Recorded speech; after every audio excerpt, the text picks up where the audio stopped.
ভালোবাসা হলো কাঁচা সবজির মতো, নষ্ট হয়ে যায়।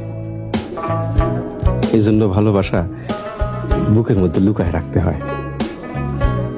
বুক খুব ঠান্ডা ফ্রিজের মতো, এখানে কোনো জিনিস নষ্ট হয় না।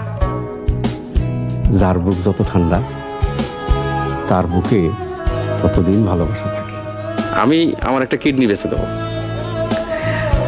আল্লাহর অশেষ মেহেরবানি, কিডনির বাজার এখন খুব ভালো, ক্ষেত্র বিশেষে লাখ টাকা পাওয়া যায়। আমার দেশ বিদেশ ঘোরার খুব শখ। শখ কোনো তুচ্ছ করার বিষয় না স্যার। মানুষ আর বাঁচে কয়দিন? ফট করে একদিন আজরাইল এসে বলবে চল বেটা যাই। শখই যদি মেটাতে না পারলাম, তাহলে মানুষ হয়ে জন্মে আর কি লাভ? নেড়িকুত্তে হয়ে জন্মালে ক্ষতি কি ছিল স্যার? মাঝে মধ্যে শখের বসে পদ রচনা করি, আবার পাতার বাঁশিও বাজাই। কষ্টের কথা কি বলিব, কষ্ট কাকে বলে